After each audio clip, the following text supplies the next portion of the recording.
আসসালামু আলাইকুম দর্শক, সবাই কেমন আছেন? নিশ্চয়ই ভালো। তো আজকে আপনারা একটু আগে যে ভিডিও সিনটা দেখছেন, এটা হচ্ছে পরকীয়া করতে ধরা গেছে। তো এই পরকীয়ার শেষ নাই, আমরা যেখানে শুধু পরকীয়া পরকীয়া পরকীয়া ছাড়া কিছু নাই। সালার এই পরকীয়া হচ্ছে প্রবলেম। তো এই পরকীয়া নিয়ে আমি কিছু কথা বলি, তারপর আমি আপনাকে ভিডিওতে ফুল দেখাচ্ছি। এটা একটা ভালো একটা ভিডিও, এই ভিডিওতে আপনারা এড়িয়ে যাবেন না। আগে আমার চ্যানেলটা সাবস্ক্রাইব করুন, আর ভিডিওতে সম্পর্কে আপনারা লাইক কমেন্ট শেয়ার করবেন, বেশি বেশি যেন মানুষ দেখে। তো যে কথাটা বলতে চাচ্ছি আমি, আপনারা ভাই পরকীয়া করেন কেন? ভাই আপনারা বিয়ে করছেন না, চুরি করে দিয়ে পরকীয়া করেন, এটা একটা ভালো কাজ না, এটা খারাপ কাজ। এটা আমাদেরও কোরআন হাদিসও আছে খারাপ কাজ। তো আপনার এই কাজ থেকে বিরত থাকুন। আপনি যদি পরকীয়া করেন, অন্য মেয়ের সাথে আপনার বউ আরেকজনের সাথে পরকীয়া করবে, সমান সমান। কেউ কারোর চেয়ে কেউ কম না, ছেলেও কম না মেয়েও কম না। তো কারোর সাথে পরকীয়া করবেন না।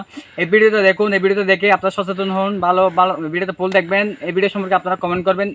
তো নিজেকে ভালো করে তোলার জন্য চেষ্টা করবেন, পরকীয়া থেকে বিরত থাকুন। তারপরে ভিডিওতে ফুল দেখুন, আর লাইক কমেন্ট শেয়ার করবেন ভিডিওতে ফুল দেখুন আপনারা। আসসালামু আলাইকুম।